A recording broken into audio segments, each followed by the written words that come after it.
You are tuning into a podcast which inspires aspiring entrepreneurs, athletes, and people to follow their passion. My name is Irshad Ali, an athlete entrepreneur best known for being a professional natural physique athlete and a former world champ. And I'm sitting down with individuals to talk about their stories, the lessons they've learned, and how to make an impact. This is Stories with Irshad.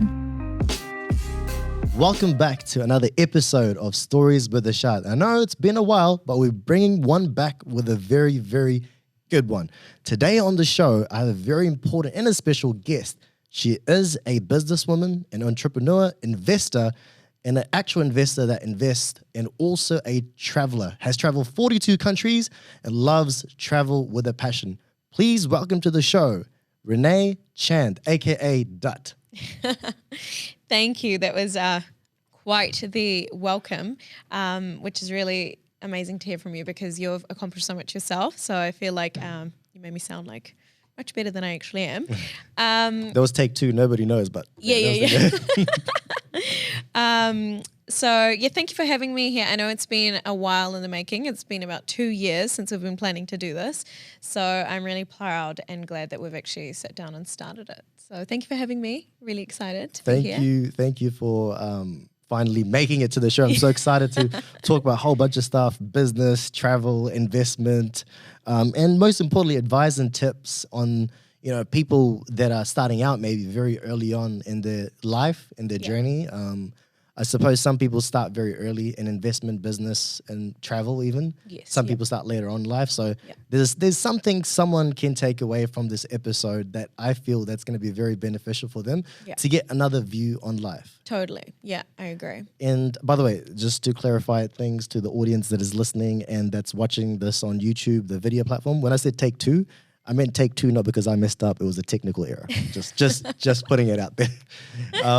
So Renay, what has last 2 years brought you in terms of like all of this lockdowns and like isolations and you can't travel overseas? The key thing that I wanted to ask you was like, you love travel. Yes. Lockdown, isolation, all of that. Yeah. It's like completely opposite on the other side of the scale. Yeah. Doesn't allow you to do any of that. Yeah.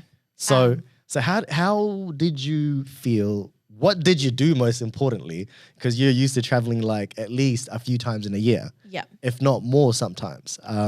So what did you do? It was actually a really crazy time.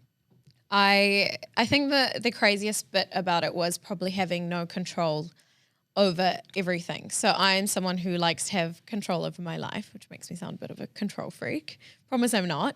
But I'm a very planned person. I like to know where I'm going in the next 5 days, in the next 5 minutes, in the next 5 months, or even 5 years. And it doesn't matter if I've achieved what I've set out to do in the next, XYZ, but I'm someone that likes to know, hey, look, this is what I want to do this year.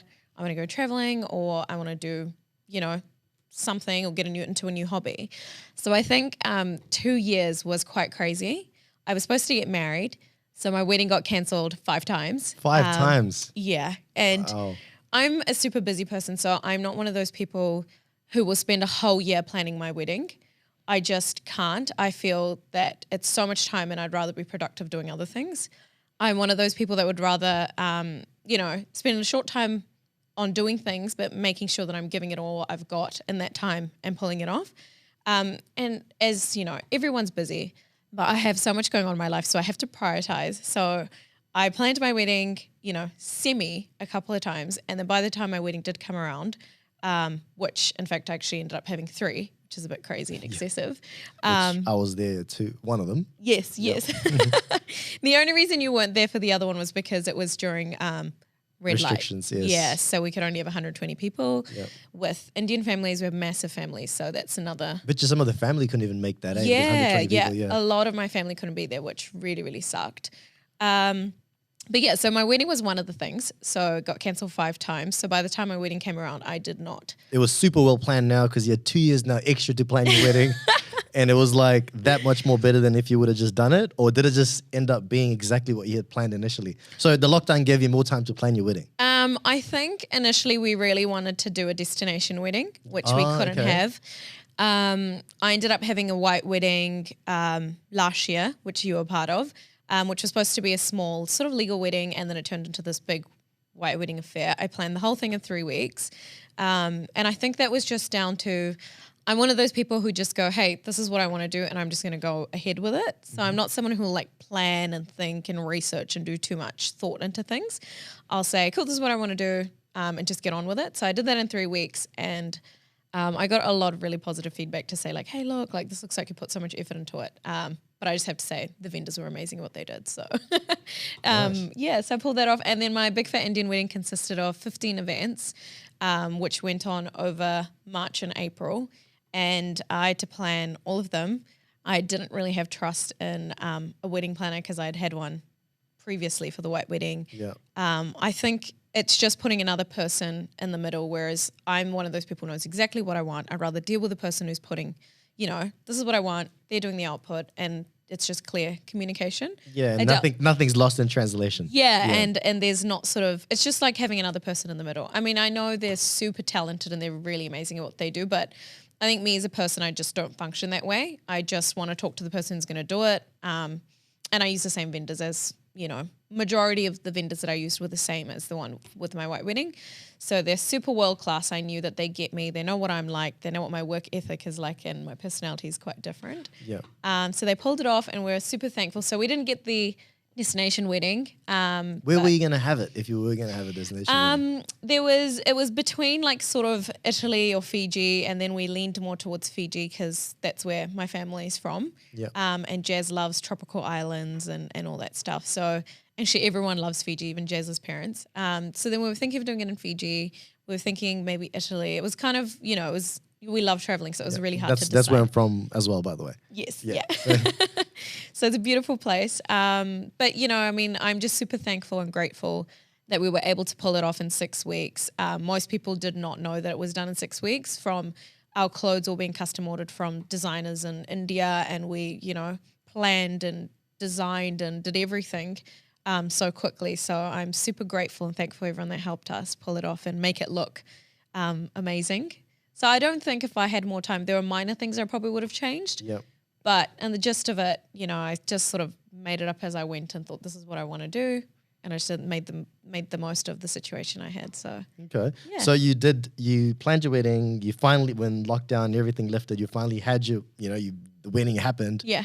All those events and everything. But what about like your travel fix for like the time the lockdown was happening? Like what new hobbies did you start on? Because obviously you couldn't have just been planning your wedding for the whole time. But like what did you like? Did you start something new? Did you learn something? Like what are the things that you wanted to come out of when the lockdown lifted, or when things changed, or maybe you were really looking forward to traveling to a place or something like that? What was that thing that were really itching to do or start or whatever? I think, to be honest, most people went into lockdown trying to take something out of it. For me, I went into lockdown being as busy as I was outside of lockdown, because one of our businesses, Campbell's Cartage, was an essential business. Auckland Movers was an essential business for part of it as well. Yeah. So we worked out, while everyone was making those fancy frothy coffees and banana cakes, we were working insane hours. Yeah. Because supermarkets were providing food to people. We were transporting all of the pallets. So basically what Campbell's Cartage does is we provide pallets to everyone in Auckland Metro. So anything in Auckland that goes on a pallet, which is majority products in life, it goes on a pallet. So we deliver empty ones and we pick them up and we transport them over to sort of all of our customers in Auckland. So there was a lot of pressure on us, because if our team, at the same time, this is our team and our staff, which is like our family. They're putting their lives in danger at a time with, COVID. We didn't know what COVID was. Yes. I mean, we're thinking it's, like life or death. The end of the world. Yeah, like if someone catches it, that could be it for their life. Yeah. So we were super grateful for our team and our staff that, put, our business and work first and didn't leave us in the lurch. We're getting onto the trucks early morning, driving, doing long hours, getting these pallets to everyone. And that was able to get food in the supermarkets and get people the products that they needed while we were in Campbell's lockdown. just moves pallets around, is it? Yes, that's what we do. We do a little bit of other stuff as well. We did have another business which we integrated later into Campbell's Cottage, which does mostly media printing. Yeah. So we transfer all the media printing around. We're not allowed to talk about it too much because we have an NDA and the customers and stuff that we deal with. So we can't talk about too much about that. But it was part of another business called Select Transport, which we've integrated into Campbell's. Yeah. So we did a lot of things like that during lockdown. We were able to make our systems better. We were able to put better processes in and systems and, make things easier. But also we were working really hard throughout lockdown. So I think it was more of focusing on getting things done and making sure everything was done where our staff was happy and healthy. They were safe. We were, keeping our customers happy. And I think that's sort of what I spent my lockdown doing. So it was pretty busy lockdown because a couple of the businesses that you help operate was busy, essential. Yeah, we were essential business. So it was very different to people who, got to have a bit of time off and spend it with their family, which was beautiful. We got to spend it, with our family. My brother came back from London, which was lovely. So that's the one good thing that came from COVID. So he went to London to study artificial intelligence. So he came back. So it was nice to have him back. I was able to spend a lot of time with my in-laws and, do lockdowns with them and cook and do things with them, which was really lovely. But I think overall it was a really busy lockdown. There wasn't a lot of downtime. I definitely miss travel because we work really hard, and I think for me that sort of output is to go traveling, so you get a bit of a break, so you have something to look forward to. So when you're putting in all these hours, you're working really hard, you've got something to look forward to and relax. And what was on the top of your list then? Out of the lockdown, like, man, want to go back there? I think, to be completely honest, we were trying to go to Japan because it's been on the list for so long. I know it sounds like, I feel everyone's been to Japan already. No, I haven't been to Japan. And people that do travel, it's just like so many people have been there and they're saying great things about it. Funny thing, we did book Japan after our honeymoon, never opened on time. So that was a bit of a shame. So we ended up going to South Korea. But I think we never really plan like where we're going next. It's kind of, we never really book that in advance too. Like you've known me for many years. It's suddenly like 2 weeks before holidays. I'm like, I'm going here. And everyone's like, I had no idea. Well, you gotta, because your schedule is so full on. I don't think people understand. It's like, you can't really plan too much in advance because you don't know what's going to come up. Totally. So when you do get that slot, it's like, okay, so you've done this, and now you have a slot where you can actually take off for a week or two. Yeah. Then you're off because you've taken care of what you need to take care of. Yeah. And you don't have anything coming maybe like that's serious for the next month or something. Yeah, so you can take off. But then again, when you guys are off and you guys are overseas, to some extent you guys are still online. Oh, totally. Still working because you have businesses running. Yes. It still needs to be overseen. There's still like some decisions you need to make while you're on holiday. Yeah. So you still stay connected to the businesses that you're running while you're overseas. Yeah, totally. I mean, we still have to approve and pay everyone. So that's one thing. But also, I think the beauty of our business is we don't want to be so massive that you become a corporate. I've worked in corporate and I know what that's like. But we're not so small as well where you can just put someone in there and they'll take care of everything while you're away. Yeah. And so I think it's nice. I think the main difference is that you're physically not there, so it feels less pressure for us. We've mainstreamed most of our things in our business, so everything can be done online. There's really not much apart from if you need to go jump in a pod and clean it, we can't physically do it. Yeah. But most of the things, there's still a lot of things that come to us, like questions like this isn't working, this isn't resolved, and then it'll come to us. So we are very much still working. I wouldn't say we ever fully clock off and just offline. Yeah. And I think it's all right. I mean, we enjoy that aspect of our life. I think like to be busy and use our brain all the time. But I think the nice thing about traveling is, for me personally, it's, I'm able to clear my mind and think in a way that I'm not when I'm responding constantly. When I'm here in Auckland, I'm responding constantly, whether it's family, whether, family is doing a party or there's events or there's friends or there's work and stuff. And then you're just always responding to things as they're coming. Everything's inflowing and you're just responding. You're never able to be proactive. But when you go on holiday, you kind of get that chance to breathe because things are not coming at you physically. Like, I'm not physically sitting in the car and driving and rushing to one office to the other or meetings or client meetings. I'm kind of just able to sit in the pool and just think about life or just, you know, and that's where most of the ideas and most of the things and the clear thinking and, you know, what I want to do in the next XYZ comes, because you're able to have that 5-10 minutes to yourself before someone comes like, oh, what do you want to order to eat or drink? And I'm like, it all comes down to planning too, right? Because you guys obviously plan it. Yeah. So you get minimal contact. There might be some essential to like paying people and everything that you might need to do while you're overseas. Yeah, totally. But like the key thing I think over here is to take away out of what you just said is that when you guys are over on your holiday and when you're traveling, you've already pre-planned everything. So planning is a huge part of being able to leave and being able to have the time off to rejuvenate, you know, like refresh, recharge and everything like that. And at the same time, you actually are in control of like when you're on holiday, you can control because you've already planned everything. If you want to pick up your phone and reply to the email now, because it's up to you when you want to do that. It's not like you have to get it done now. Yeah. When you're in here, when you're running the business, there are things that are going to come at you that you have to action it. Yeah. Because you're physically here, like you said. Yeah, totally. Yeah. I think people are a little bit more lenient when you're not in the country. Although in saying that, in the last 3-4 months, I've literally been away all the time, whether it's been to Australia or Fiji. And there was an incident where, you know, sometimes people still expect you to be available all the time. So yeah, it was just, you know, sometimes little things happen, like, you know, one of our customers bought a candle, they went to pick it up and accidentally were given 2 candles, which, you know, we were like, oh, that's fine. Like, you can hold on to it. Like, don't worry about it. Like, it was just a genuine human error. And then the customer ended up getting angry because why were they given 2 candles? And I was paid for one? They paid for one and they got 2. And we were like, cool, like, that's all right. Don't worry about it. Just keep the candle. And yeah, I think maybe they're just having a bad day. But I was like, if I got a free candle, I'd be happy. Like, with what? So they weren't happy because it was free, or were they happy because it wasn't the right candle? They weren't happy because I don't know why they weren't happy, to be completely honest. I thought about it for many days to try and figure out like what went wrong. But I think basically they assumed it was cheaper, so they wanted to buy more because they paid half of the price for the candle and they got 2. And then they wanted to order more. And so then we were like, oh, like, you know, this is the price. And they said, oh, well, I've got 2 because I thought it was the price of the candle, but it was the price of the tea.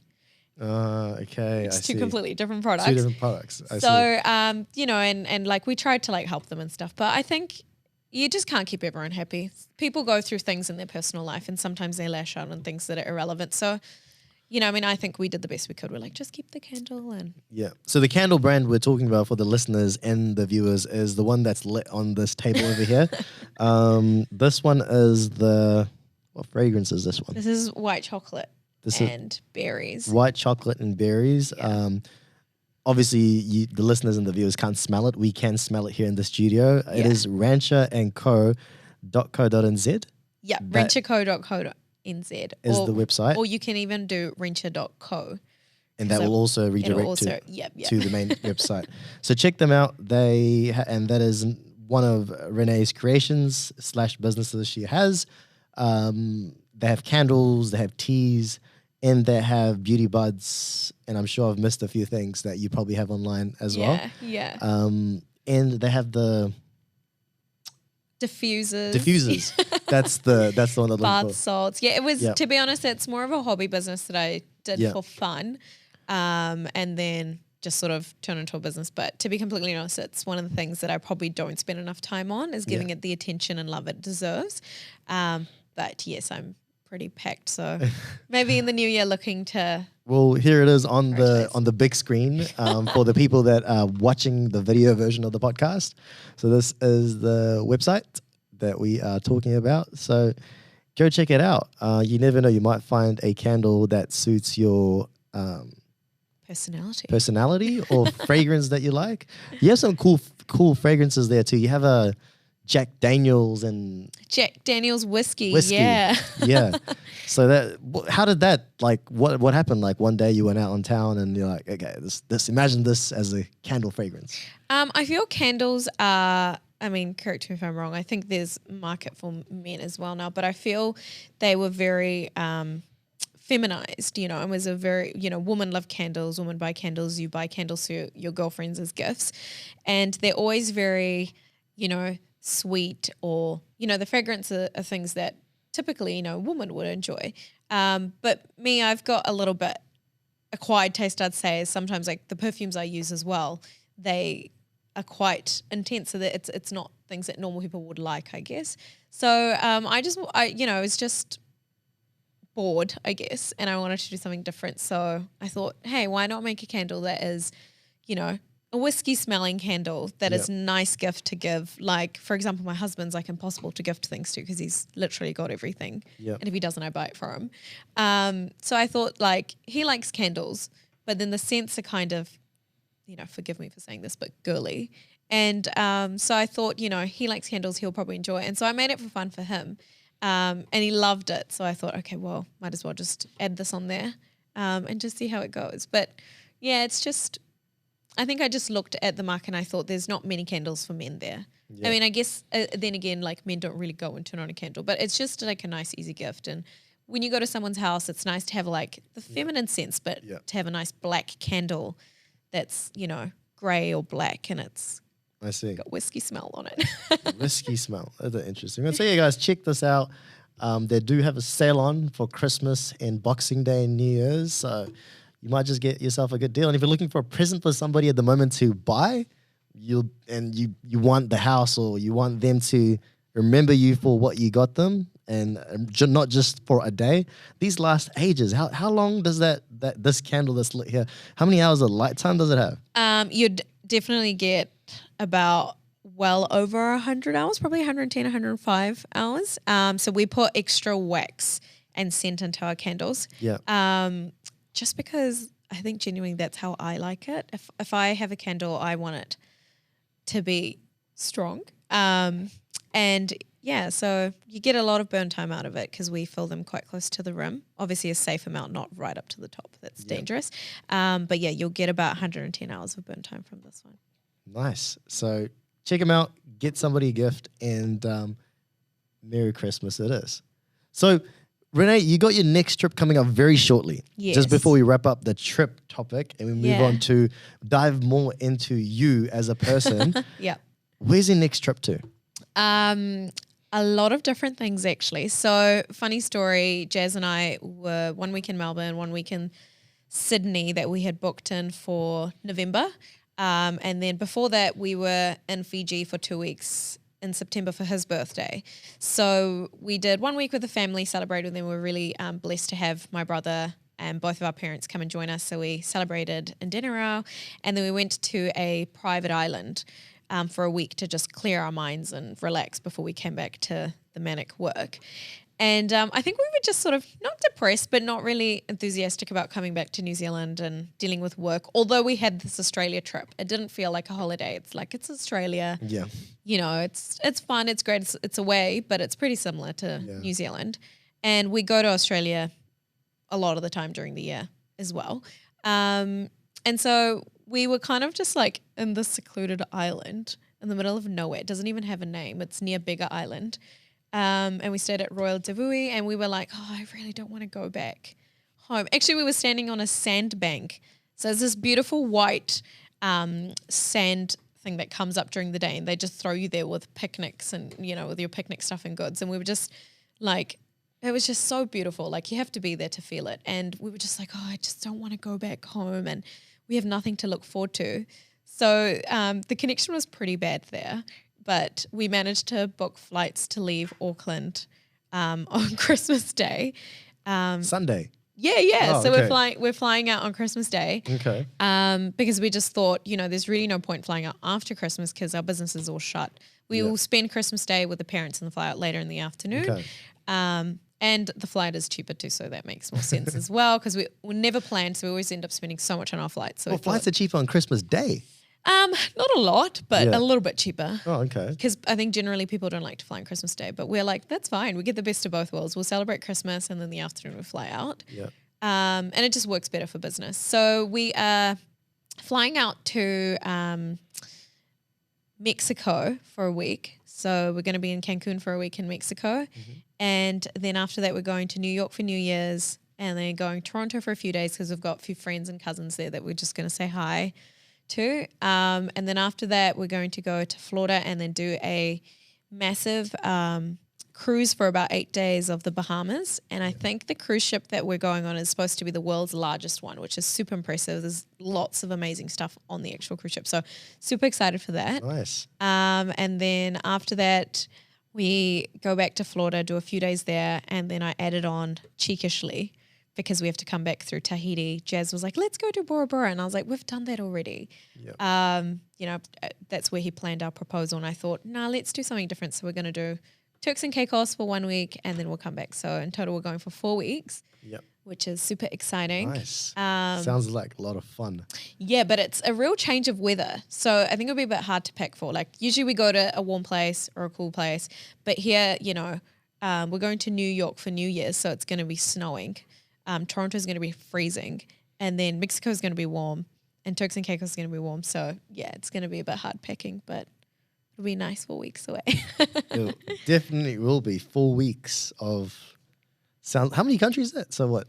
4. I think in total. So there's Mexico, there's America, there's Canada, Bahamas. I think there's about 4 different countries we're doing there, 4 or 5, and then Turks and Caicos is the 6th country. So it's quite a few countries. I've lost count already. Wow. And then when you come back, you're back into it. Yeah, back into it. Full guns steaming ahead, like so much stuff to catch up on probably. So it'll probably be a few manic weeks before we get back to a normal crazy workload. Yeah. Nice. So that's 4 weeks of, pretty much like paradise, relaxation, recovery. Yeah. Re-energizing. That's great. But take me 10 years back now, Renay. Oh. So take me 10 years back. To do the quick math, how old was I? Yes. I know, but I won't say it. Take 10 years back. Okay, so now tell me about this, Renay. What were you thinking? Yeah. How the 10 years that has now passed, Yeah. what was in the plans and the pipeline, and what were you thinking? How are you going to, what are you going to do with life? How are you going to, how's it going to pan out? How did it go Yeah. now opposed to what you had planned? Yeah. That's such a cool question and a crazy one. It's a really hard one to answer too. I think taking me back 10 years ago, so now I'm 30, the big 3-0, I was 20. So probably just a couple of years, 3 years out of high school because I finished when I was 17. Where was I working? Yeah, so I was at that point in my life, I had come out of banking and got into recruiting, so into HR, which was a big shift. I think I like to plan things, but I'm not one of those people that if I've planned it, I have to stick to the plan. For me, the plan was, obviously go to university, get a degree, because obviously I'm Indian and your parents want you to get a degree. I was always very curious and wanted to do different things from the get-go, from the second I finished school. I didn't mind university, but I didn't, even till today, it's probably bad for me to say, but I didn't feel I learnt a lot of life skills or anything that made me very successful in university. University, yes. So I'm very sorry, AUT. I do love and respect you guys, but I just feel it doesn't matter what you study or where you study, whether you went to, some of the most prestigious universities or you just went to a tech. I think what you do with your knowledge is what counts, is how you interpret it.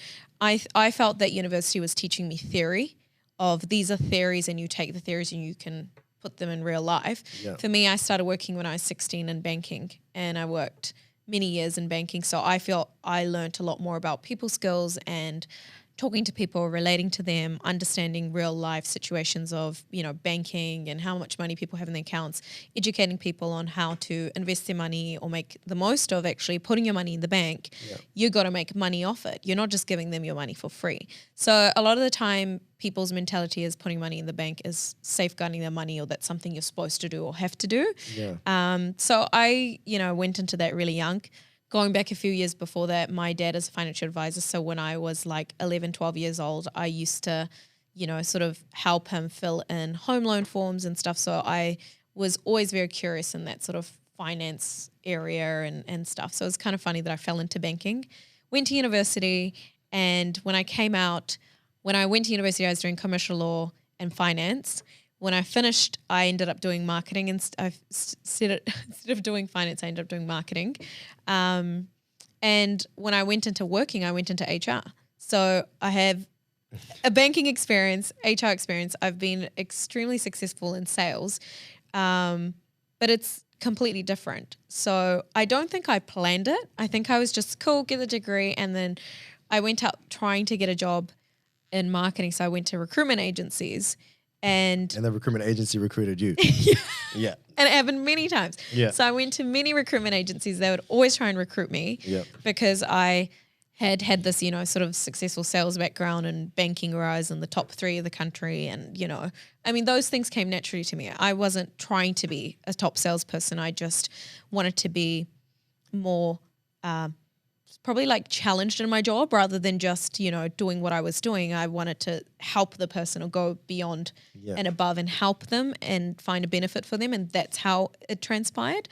So you developed all of these people skills through working at the bank, obviously. It's people facing, face to face. Yeah. You get to connect on them on a personal level as well because it's to do with finances, and finances is what, sets people up with success or failure. Yeah. So you gain all of that experience from banking. Yeah. And then university, I hear this time and time again that, what you learn at university, you never actually get to apply like 80% of it in real life. Yeah.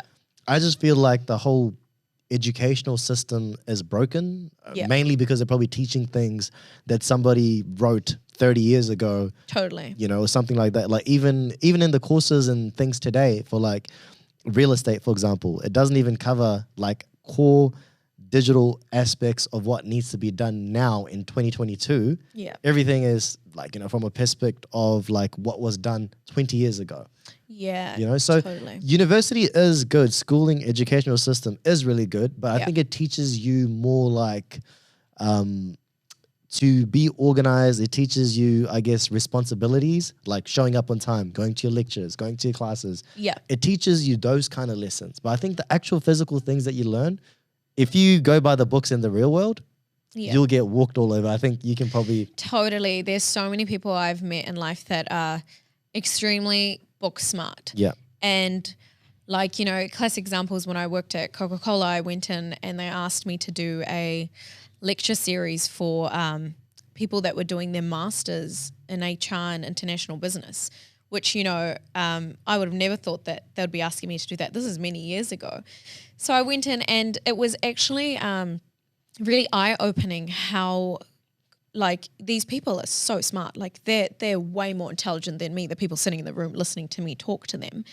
And it's just like sad how naive they are because they don't realize that, this is what they've learned and they're extremely intelligent and talented at it.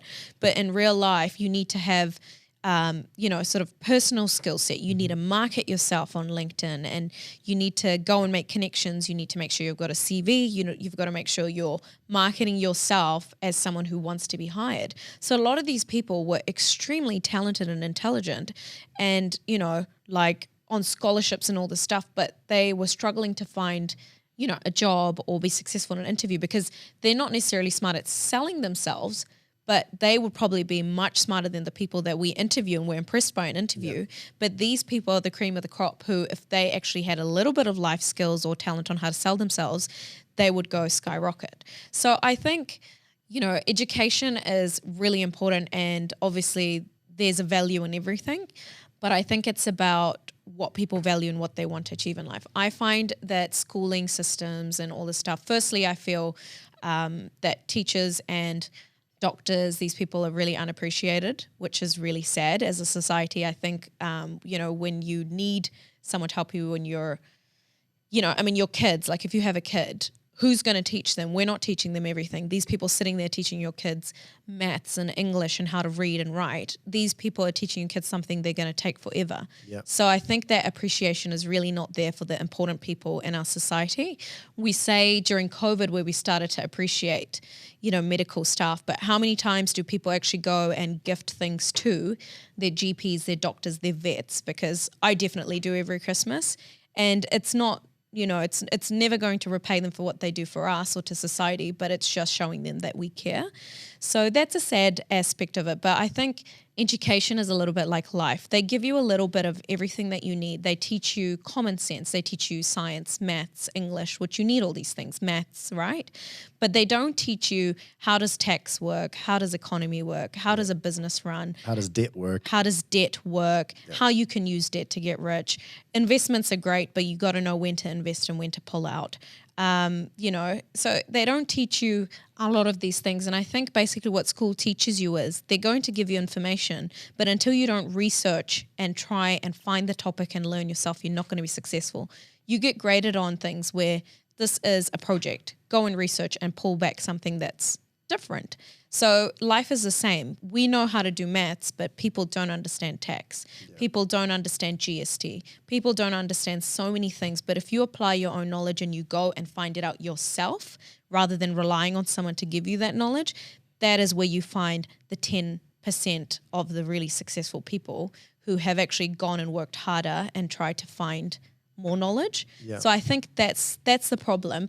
Is that I think instead of getting people to go figure it out on their own, we probably need to be teaching people how tax works, how income tax works. And I think that would give everyone a fair advantage to be successful in life. Because in life, what do we worry about?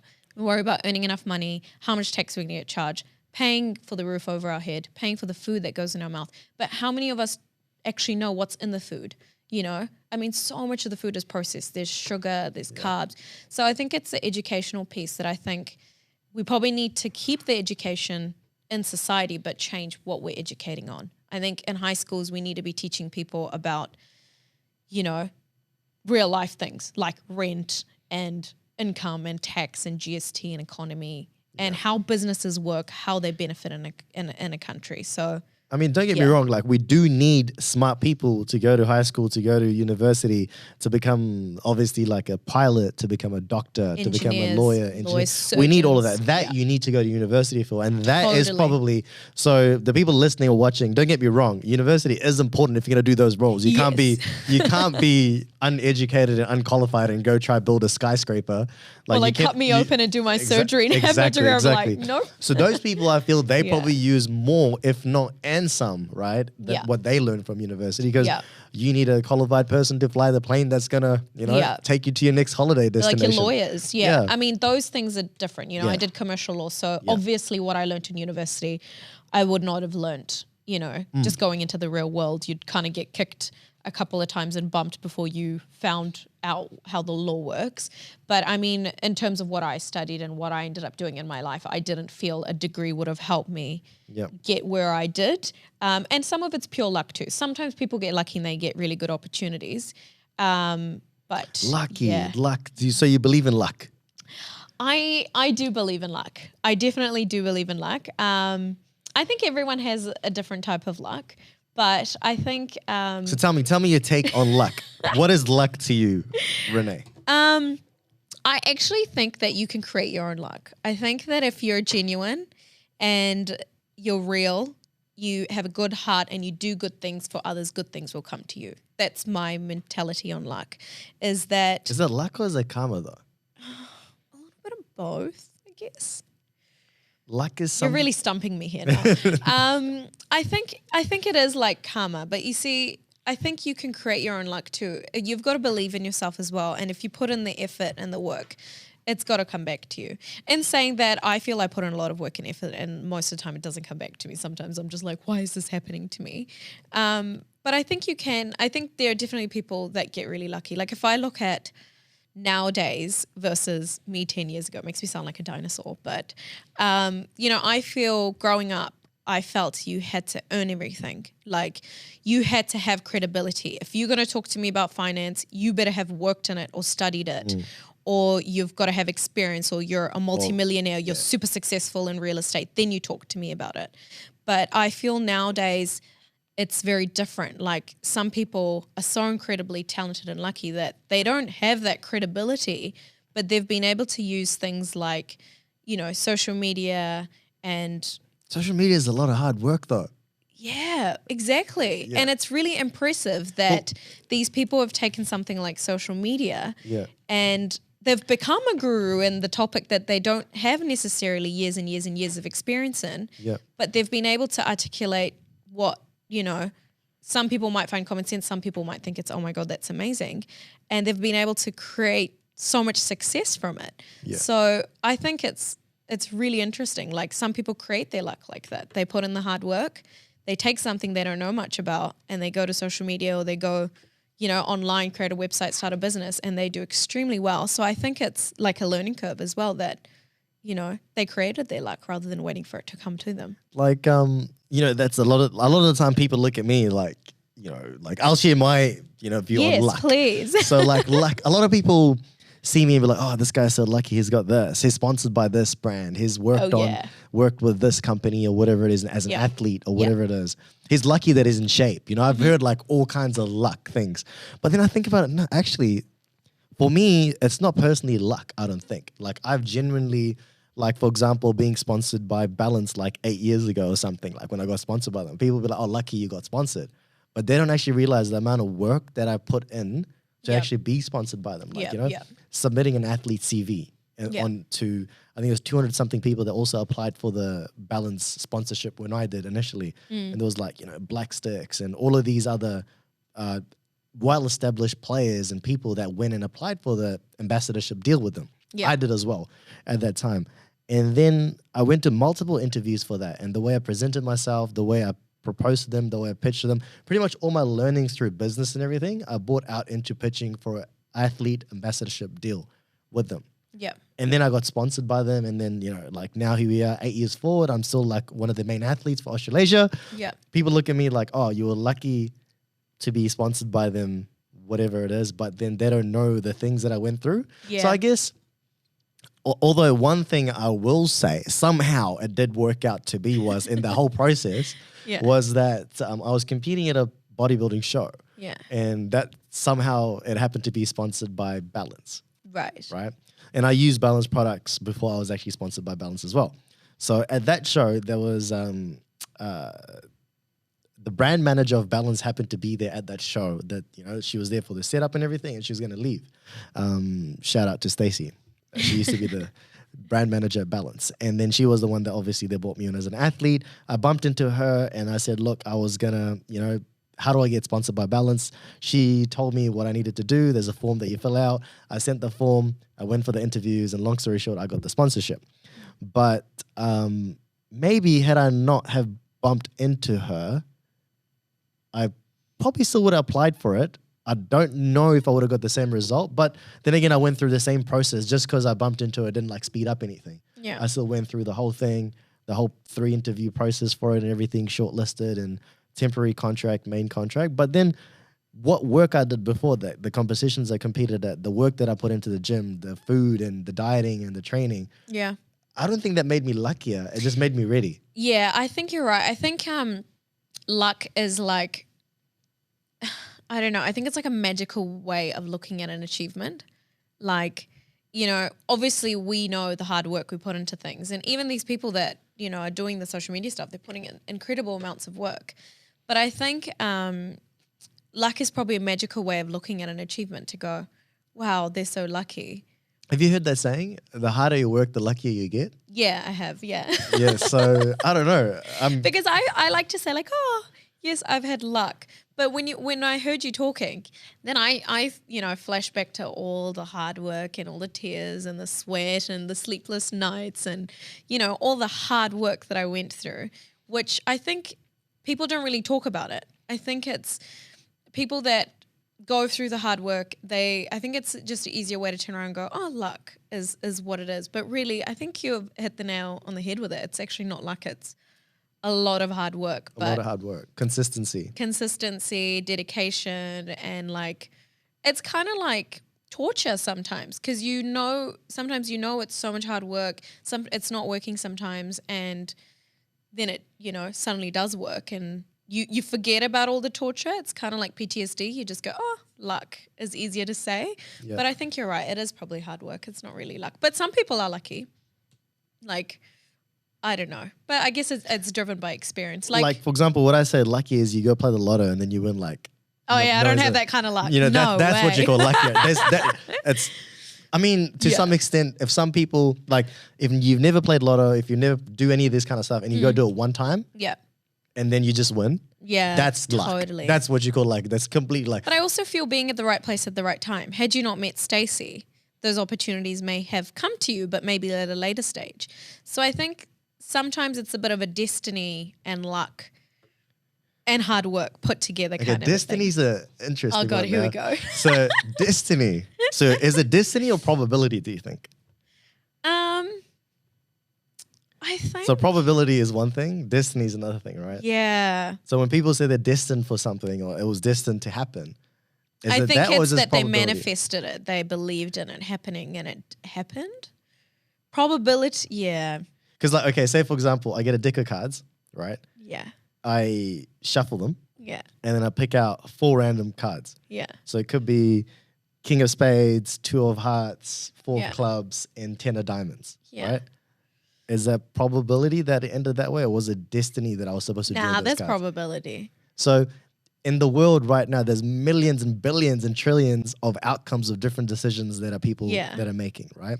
So like, for example, you're driving to the studio here today for this podcast. You got here on time, and then Nathan was running late. And then... Poor Nathan. Don't throw him under the bus. and then we got, shout out to Nathan, by the way, for running the podcast all the time very smoothly. Nathan, you do a good job, man. Just want to say I appreciate you. And every other time he's on time, it was just today. Yeah, it was just today.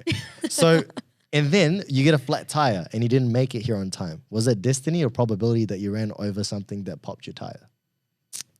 Yeah, that was just bloody probability, I guess. So then what is destiny and then what's probability? Yeah, I guess it's the same story. Destiny is just a magical way of looking at probability. You just go, it was meant to be, but like you actually made the decision to make it be, right? Yeah. I'm one of those people, it's like 50%, like I'm very practical and realistic, but then I also like to be like magical and fluffy about things. So it's always like this ongoing battle in my head where I'm like, is it probability or is it destiny?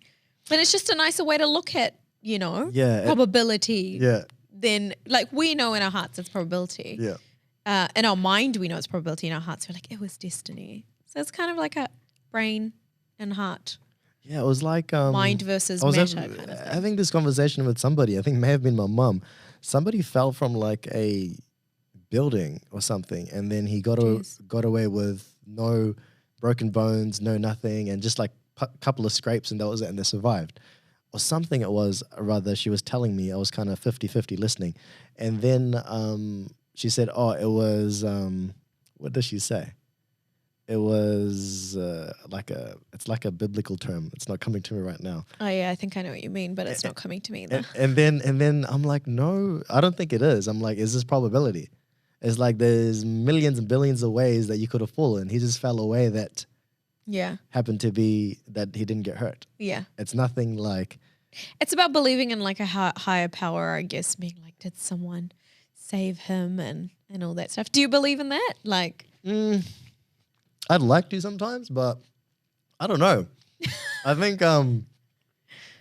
having, I think, faith in something beyond humanity, but then it makes me ultimately think of aliens. But I think it's about people and spirituality, how they like to see it. Like, do they want to perceive it as probability or destiny? I think it's pretty much the same meaning, but destiny is probably just a heart's way of saying probability versus the mind says it's probability and it's the heart's way of saying it. Because if you look at it that way... Like, do you love someone or are you in love with someone? I think it's just a state of mind. Exactly. To be honest. Yeah. It's Yeah. It doesn't exist. It's not physical or anything like that, right? Yeah. So like, I think it's like love and feelings, emotions are just state of mind that you're in. Yes. It's not, because you can't see it. Yeah, right? yeah, You can't yeah, see it's an emotion. Yeah. That can flip, can change. Some days it's more, some days it's less, some days maybe it's not even there. Yeah. Right? Yeah. So I think it's a state of mind. But like, what happens when you take that feeling away?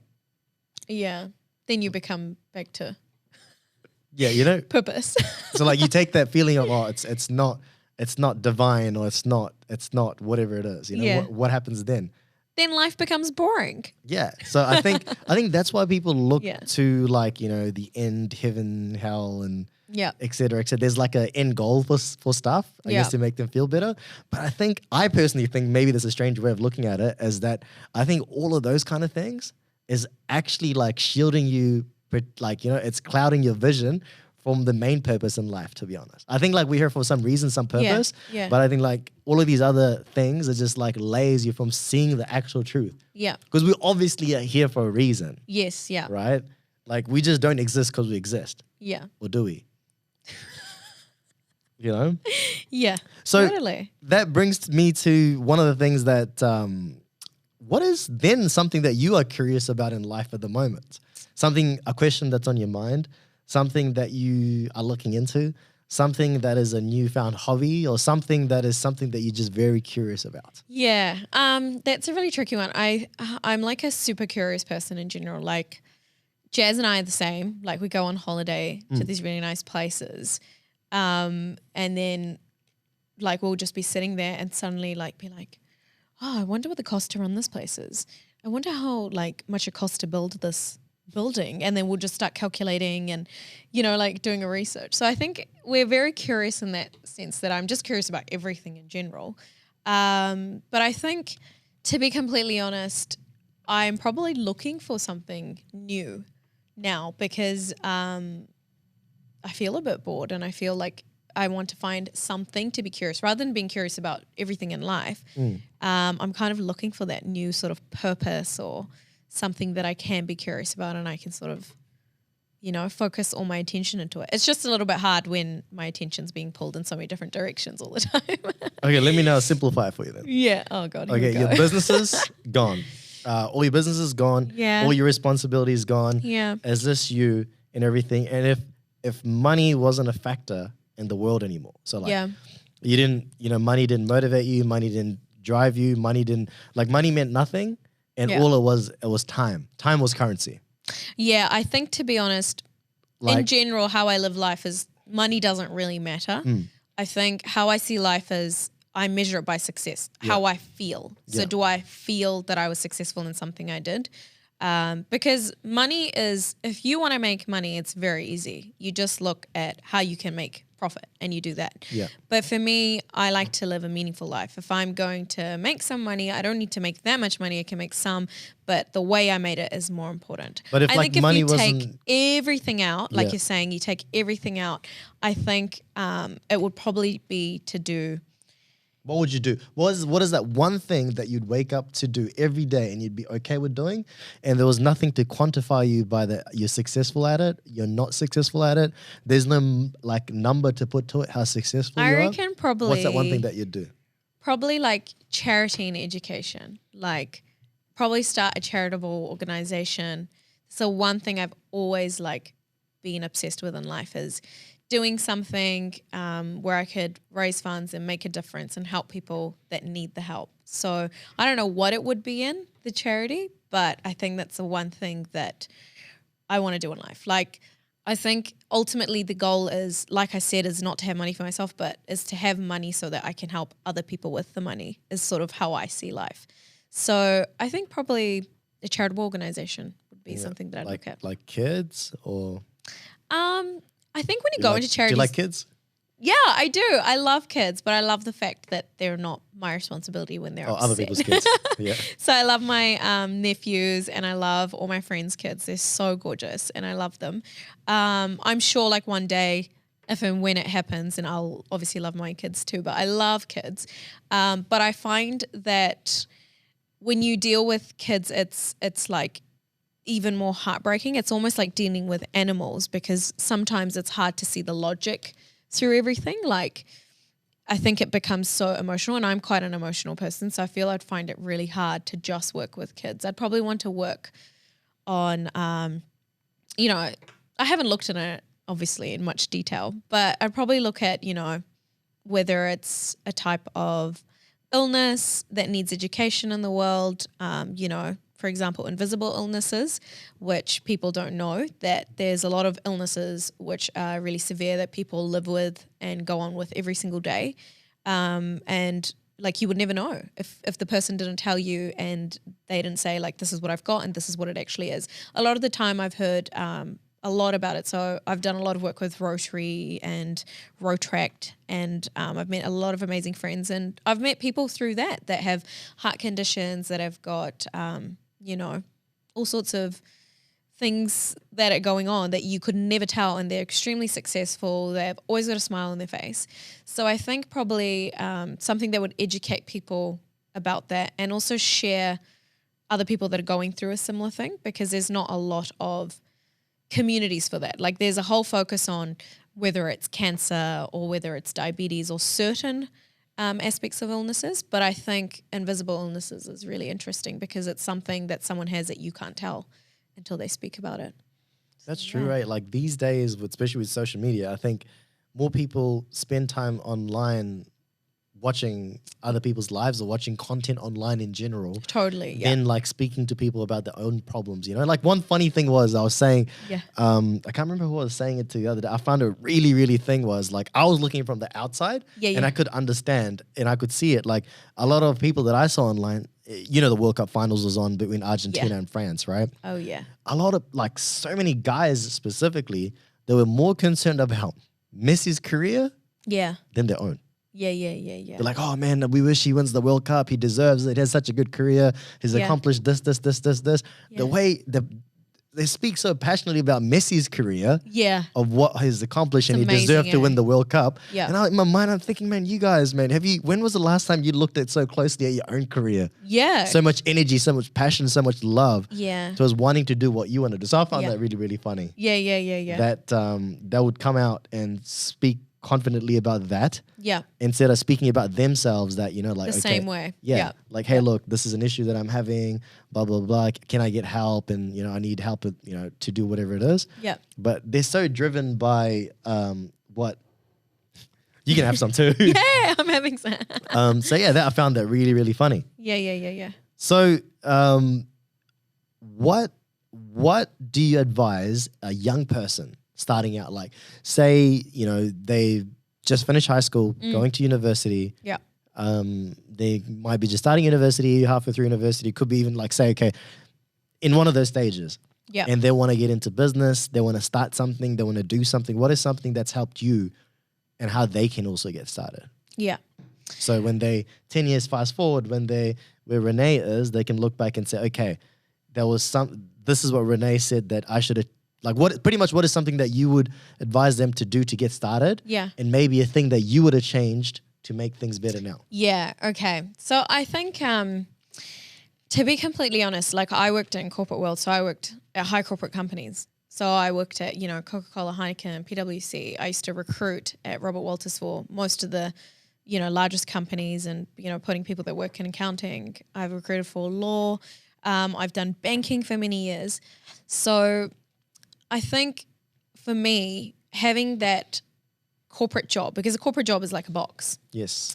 No disrespect to anyone. I mean, I've done it too. So, but it's a beautiful thing, but it's also a very restricting thing, because you can be extremely good at what you do, and you can excel at that within this box. You can't go outside of the box and start building a triangle or a hexagon, because you are a box, because you work in a beast that you're extremely proud of working at, but this is your actual responsibility, is to be in the square and to do it really well. So what I found was, and that's probably why I moved to so many industries randomly in my life. And I How many? I went into banking and then HR, and then, now there's like trucking, there's like property, there's investing, there's like stocks, and there's, the float center, like so many weird stuff that I've done. Yeah. But it's probably because when I was in corporate, I would do really well and I was working really hard, and I didn't feel as though my work and effort I was putting into this box, you can't really measure the difference that it's making into the big company, right? So if you're working at, I don't know, what's the brand? Like, you pick a brand. Like a New Zealand brand? Yeah, any brand at all. Or was it the Warehouse Group? So say you work at the Warehouse Group and this is your job, you can't actually quantify and measure everything that you've done and all your hard work, you may have put in 500% and other people are putting in 5. You can't actually quantify and measure your input. And even if you can, there's corporate, there's politics, there's hierarchy, there's all that. You'll see people getting promotions that don't deserve it because they're friends with people. You'll see... Or this is a good one, that they've been there the longest. Yes, yeah. Or because they're older than you, they think they deserve to get paid more because they think you're young and... You don't have as much you don't have as much as experience, but they don't know that, like I've been working since I was 16. I look young, but like just because I'm young and I'm pretty and I wear makeup and I dress up and go to work, that's not who I am. Like my work ethic is I'm a beast. Like if I'm at work, I'm there to work and I want to work and I want to do it the best I can, not to compare or compete, but for myself because I need to feel a sense of achievement. Like I went to work today, I gave it all I've got. Yeah, I feel good. But I think had I known earlier that if I had gone into business and I would have the flexibility, I could implement what I wanted, I could change things, I can evolve things, I can go into a new industry and whatever work I'm putting in, I can actually measure and see it and change things straight away. I probably would have done it sooner. So I would have done it sooner. Yeah, I love and I always have a love and respect towards my corporate career, which I find a lot of people turn around and try and put people down. Like I've seen it so many times. People that work a corporate job, like some of my friends being like, oh, but I don't have those problems because I have, I am employed, which is then putting down someone in business. But then so many times I've heard people go, oh, I'm going to work in my family business. I've never worked for someone, haha. It's like everyone has a place in society. People in corporate are extremely intelligent and successful and make these big brands what they are, but people also running their businesses are super, So there's that sort of sense of battle, who's better than the other. I think So like what you said that I think it's really makes sense. Like, but I think like personally for you, I think because your corporate life, what you've done in work, I think that really sets you up for doing your own businesses, right? Yeah, so I think maybe if you would have changed earlier, maybe you could have had a head start. Yeah. Is that what you're saying? I think, but I think that's important that the foundation, I think, when you started working corporate, started doing all of these other industries, it gave you the experience on dealing with people, gave you the experience with working with different groups of people, like personalities and everything. So I think that sets you up for running your own successful businesses now. Yeah, totally. I think that's why I say I always love and respect my corporate work because I've learned so much and I think I met so many people. So I think that's the aspect I miss from my business is when you work in corporate, you work with so many other people, you're always meeting people constantly. I think it definitely set me up, but I think had I known, the flexibility and how much more freedom I have, like a business that's mine, I can do whatever I want with it. I probably would have done it sooner and I feel it would have given me more purpose because there were times where I was in corporate jobs and I was enjoying them and doing them, but I would say that I'm doing all this work, but I would feel really unappreciated because I was in the box. But that's purely because of my personality. That's not because I think, people should leave corporate and go into business sooner. Definitely not. It's not for everyone.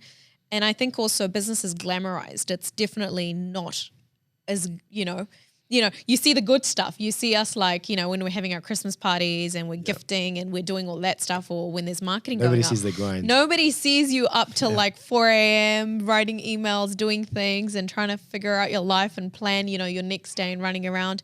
You don't even have 10 minutes to breathe sometimes yourself.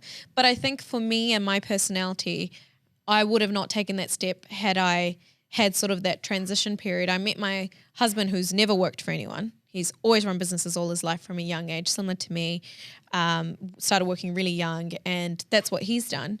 But for me, I got used to having that, the comfort of having an income, a stable job. This is my job. I do my job. But I would always try and sort of do above my job when I worked in corporate. Correct. And I would get slapped on the wrist like, no, this is your job. Stay in there. Don't try and do more. So I would want to do it because it was challenging me. But then when I started, when I met Jazz, we were doing sort of the Infinity Float Center and he had this crazy idea. So I would help him. So I'd go work in corporate. I'd be working from 8 a.m. to 6 p.m. in the city. Then I'd drive down. Then I'd come to East Auckland and I'd sit with them. Then about 10 o'clock, I'd go home, rest, get up, same thing again. And it wasn't until I went to Raro in 2019 and I had a really bad motorbike accident where I flew off a moving motorbike. And then I couldn't go back to working at Coca-Cola. And then I was focusing on my recovery, and I realized there's actually so much more work within the business that it made no sense for me going and giving, I'm someone who wants to give 1,000% and they only want 100% of me in this box. Yeah. There's no opportunities for me to grow. And there's too much politics and drama everywhere. Not within that specific, company, but I mean, just in corporate, it's in every corporate company. It is. I mean, there'll obviously be ones that there isn't. So, well, if it's like a giant corporate, chances are like it exists because there's too many layers. There's even like not within the company itself, then within the industry that you're in, within the clients itself too. There's a lot of like politics that exist. There's like a whole another level. So within the company, within the clientele, it's just like whole another level. Because I've also worked for corporate and I kind of understand how how that works. Kind of thing. So the key thing is, get like a job that challenges you, that allows you to do maximum amount of stuff. If you're a young person starting out, that allows you to do things ideally not just within a box. Try to find a role that kind of allows you to be creative, challenges you, so you learn things in life early on. And maybe try a few different like industries as well. Yeah, I think having an open mind is important, but also I think if you are looking into going into doing something, reaching out to people. Another thing I learned was 80% of people that run businesses don't care. They don't want to help you. They don't want to know you. They don't want to spend time and talk to you. But there are people that genuinely, they go places, they become something, and they're still very humble and remember their roots, which is really important. And there are people that will want to help them. I've had many people that catch up with me, have coffees, go on lunch, ask for advice. There's many people that, will just ask me and go, oh, like, I find it so amazing what you've done. And for me, I look at myself as like, I don't think I've done anything. Like I was telling you the other day that I was sitting and thinking like, I'm 30, what have I done with my life? And, so I think making time to reach out to the right people, because there's a lot of people that don't want to help you. But I've written like business plans for many people. I've given them many ideas, like, real business people with a good heart and that wear their heart on their sleeve will want other people to be successful, because running a business is a community. You are doing something that's different and you want to help each other and you want to grow together. And I found that there are not many people that are like that. So when you do find those people, you keep them close. And just, go and ask people some questions. But you can ask as much as you want. Until you want to do it, it's about who's going to support you and stand there and do it with you and check in on you is more important. Because you can go have coffees with anyone. Yeah. You can go have coffees with CEOs, this and that. But you really need to talk to the people that are running the business and are genuinely going to help you and answer you. And those people that that, hey, if I start a business 6 months and I'm struggling with something, I'm just going to ring them up and they're going to, help me out and give me their context. Because it's all about context. You generally want to work in business with people you like. That's the thing. Like if you don't like someone, you don't want to do business with them. So you want to work with people that you like and reach out to people that, are going to make time and sit down and talk to you. And even if they don't make time, like I'm really busy and, I have to accept that sometimes I do have to reschedule. I tell people I'm, super busy. And I guess like at this stage of your life and the things that you're doing and done, you also have to kind of like as a business owner, as an entrepreneur, investor, your time is valuable, right? You have to also look at it like, okay, what's in it for me as well? You got to kind of look at it that way too, because if you try to accommodate for every single person that ever messaged you or whatever it is, this is true. I'm guilty of that. So it's like you just can't. Like what's in it? Because you've worked hard to be where you are. Like it's the same for me. Like I can't give everybody my time as well. In terms of like if they're fitness advice, business, and whatever it is. Yeah. It's like okay, but like like if you weren't in the situation or position you are in now. They wouldn't be reaching out to you. Yeah, that's true. I've actually never looked at it that way, which is something I'm guilty of, is whenever people do reach out, I feel like, if someone's got a business, they're like, can you share it? And I'm, like, cool. Like, I'm 100% supportive. I can put my hand on my heart, say anyone that's reached out to me, I'm always polite, kind, always reply and help them. But at the same time, I know that had the tables been turned, they wouldn't return it to me. Yeah. But I also think that for me as a person, I have a sense of responsibility to society that it's not always about what I can get in return. If I can sit down and help someone, give them a confidence to go, if I can do it, you can do it. And here are some ideas. I can put you in touch with XYZ. It's sort of like good karma that I'm doing. If I do something good for someone, you don't necessarily expect it to come back to you always. But I think for me as a person, like I said, I always want to do things to give back to people rather than what can I gain. So that probably doesn't make me the best business person in the world. But I think I like to do things with balance. So I try to find the time. I know sometimes people won't return the favor to me, but, I'm just raised that way, that we have a big heart, we do things, give big, don't expect anything. And that, someday, my dad used to say this to me when I was young, that someday when I'm not here, I would have helped people that maybe one day someone else will come help you when I'm not there to help you. So I think it's sort of that mindset I take on it. But it's been a learning for me that you said that actually it makes a lot of sense. My husband tells me this all the time, that I do need to be picky with my time because I do try to be everything to everyone.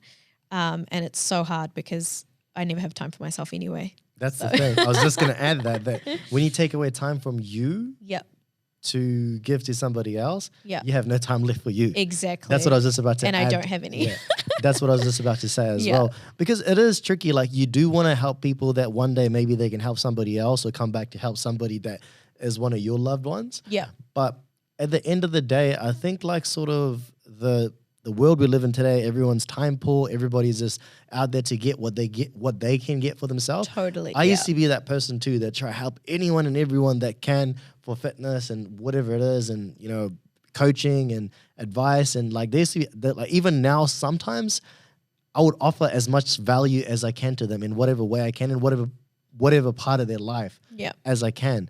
But the thing is that when you start doing that, not only you start taking on a lot of, I guess, their negativity and negative energy onto, like, it's a thought that you're so right. It gets stuck with you. Yeah. Whereas, like, what did you get out of it? Yeah, you're actually right. And I find that with, like, people that I spend time with, like friends. I've got a lot of friends. And then I've got friends that are my close friends. And I have noticed, like, sometimes, like, I'm very, like, grounded and humble, and like I am what you see what you get. I'm very, big-hearted. I'm very honest. And then you see those, you spend time with someone. For me, my time is very important. So I think the other thing is when I'm giving you my time to reply or respond or meet you, it's not to sound arrogant or rude, but every business person will calculate what their worth is at an hourly rate. In order to be successful in business, you got to know what your worth is for every half an hour or an hour.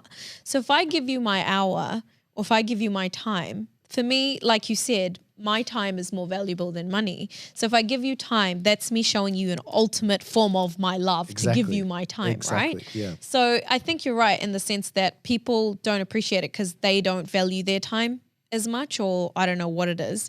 But it's definitely something I've noticed, that time is very valuable to me. And then if I spend it with the wrong person and then I find out that, all I got was negative stuff from them, or, they talk to me just to find out stuff and they turn around and go talk about something else and I hear it through. And the worst thing is people don't realize that there are people who are very loyal and that the world is so small.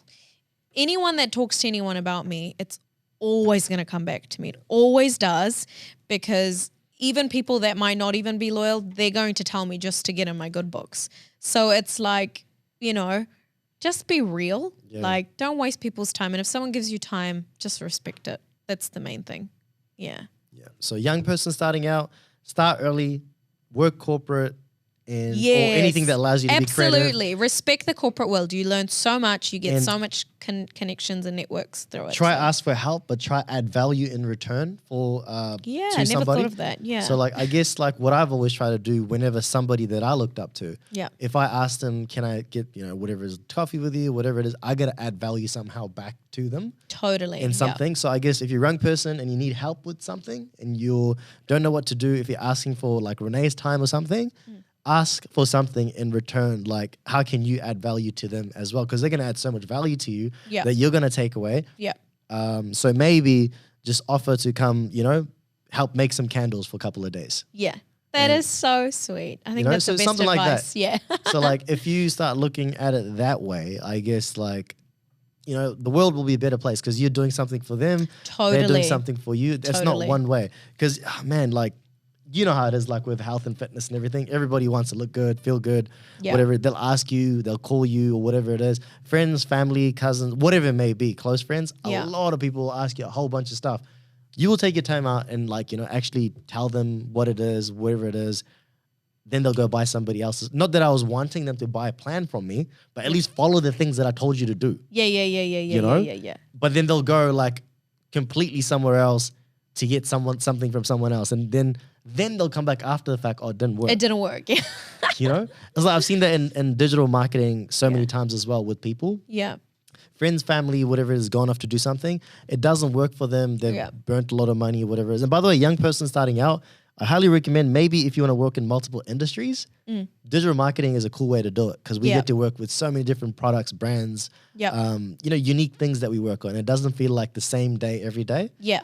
We get new clients, you know, from like construction, from like candles, you know, like health, well-being, gyms, salons and things like that. So I guess that's the reason why I enjoy digital marketing. Yeah. It's because we get to work with so many different businesses. Yeah. And every day is not the same. We get to meet from people from like, you know, like trades, which is very serious and different kind of characters. Yeah. To like fun and happy football clients and stuff like that. Like it's not that tradespeople are not fun and happy, but you know what I'm saying? Like different personalities in different industries. Yeah. So young person, maybe digital marketing is something that you want to do. Yeah.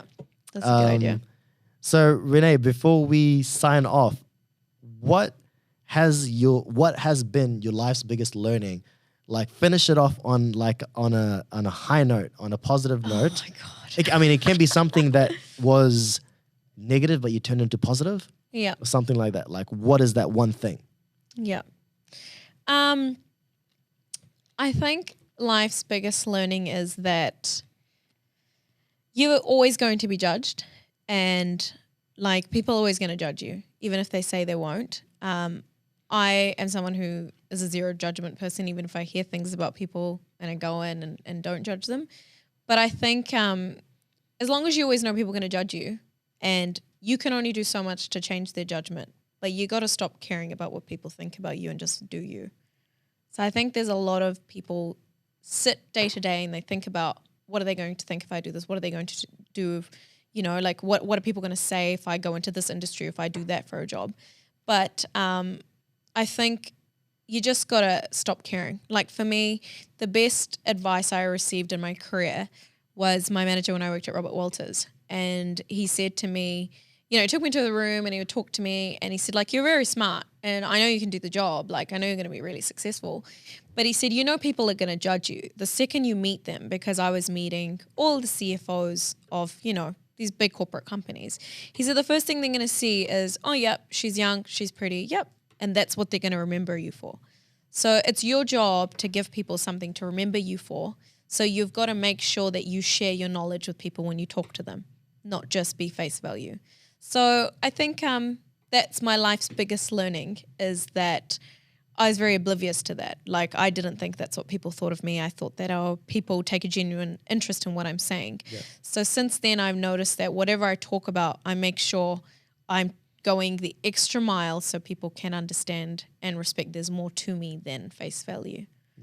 Yeah. So and I think you're 100% right in that context, that a lot of people, doesn't matter what part of life they're in, what stage of life they're in, and what they're trying to do in life, they value other people's opinions way too much as to what they should. Yeah. A person that is putting a negative comment on your social media platform, a person that lives in your neighborhood and is going to look at what car you drive or what's happening in your family or what, you know, who you hang out with, what they think or what they're going to say, it does not change or impact your life in any way or any form. Yeah.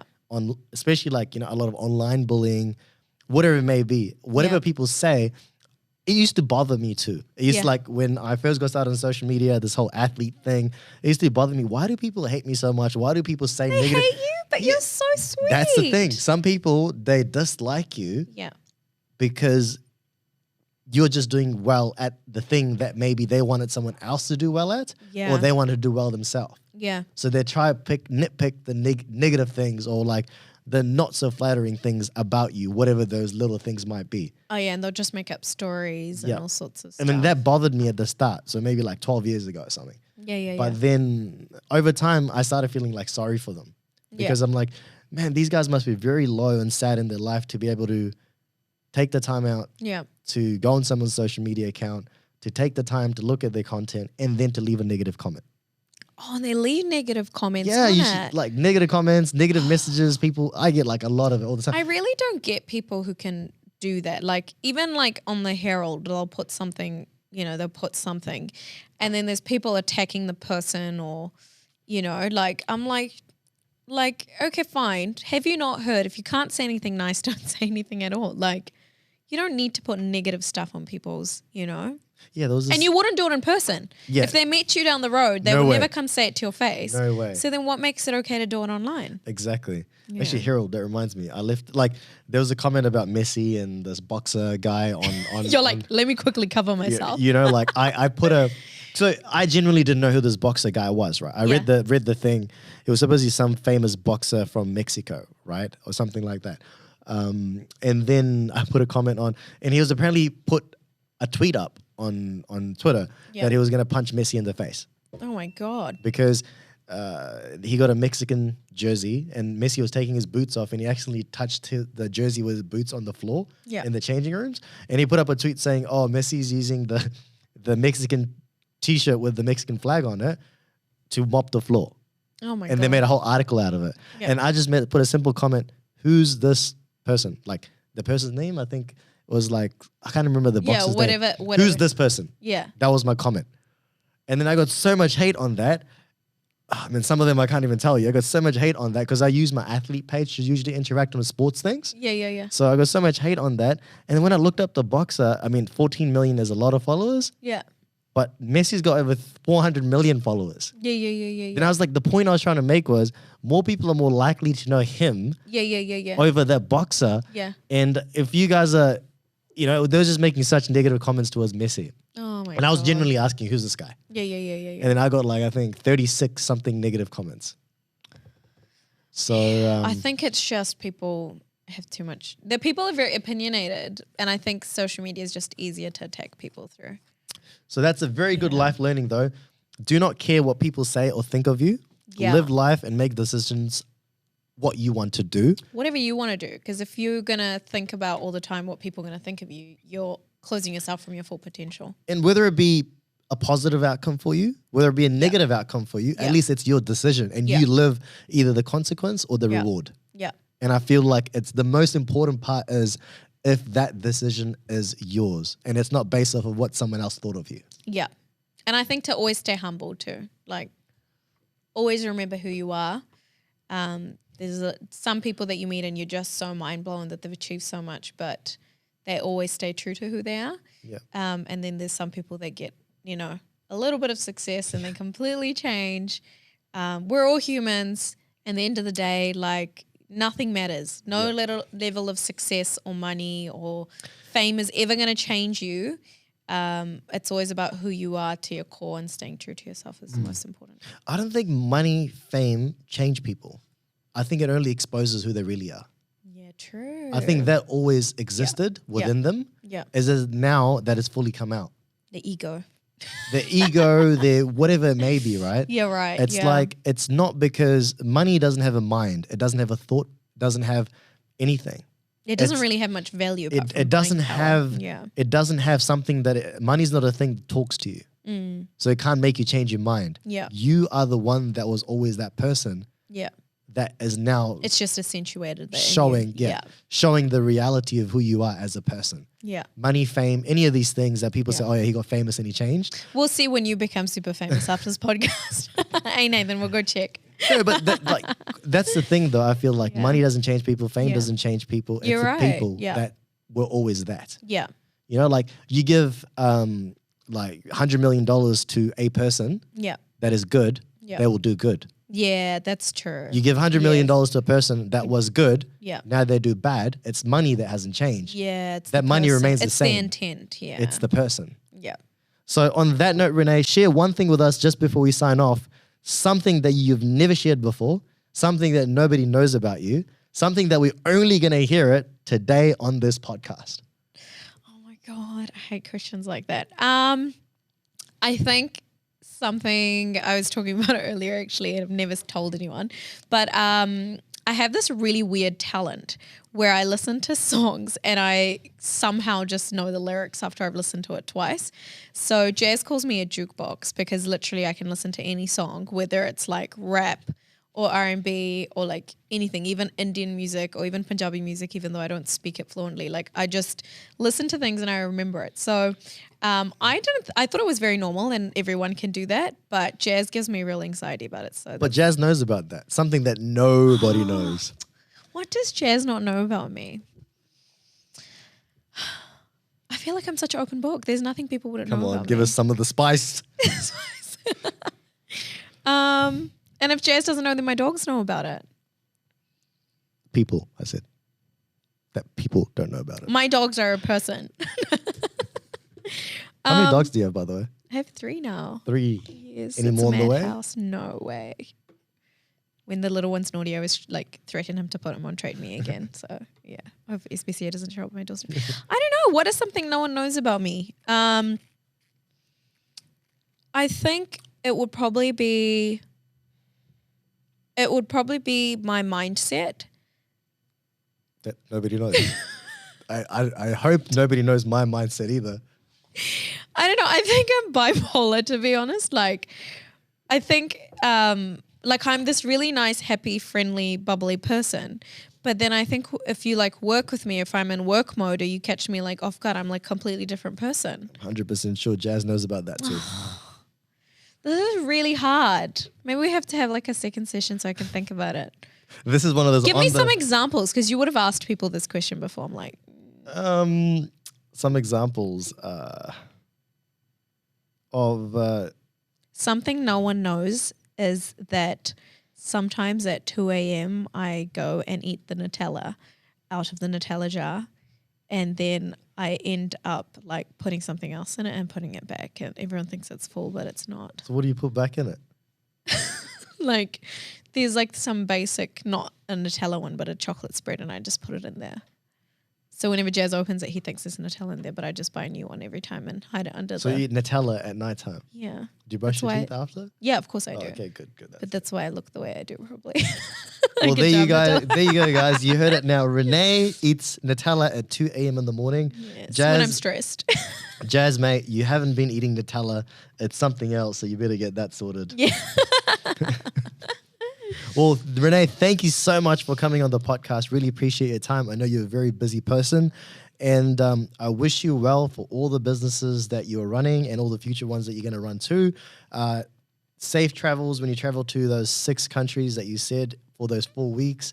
Hope you and Jazz enjoy yourself. And when you come back, I hope you discover something or do something that you're looking to do that is going to excite you once again. Yep. You know, add a little bit of that spice to life I hope so. and make things good for you and look Yeah. forward to 2023.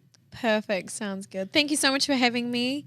It's just so lovely to be here and wishing you all the very best with your podcast and your business transparent digital media. You're doing such great work and I'm really glad that, you know, we've been friends for a long time, but we've been able to work together on our businesses together, which is really exciting. Yes. I think this is really awesome that you're taking out so much effort and energy to make these stories and help people with all our conversations. And I hope that you also have an amazing Christmas and a fabulous New Year. And I know we'll be catching up more in the New Year. And hopefully I'll have more time to do these things. This podcast will be released in 2023. So Merry Christmas. That is already gone now for the people that. Yeah, all the best that- for the New Year then. Yes, hope you guys all have a rocking 2023. This is the first podcast to start the year off. Oh, with a bang. Yes. So it would have been 3 years in the making now. Yes.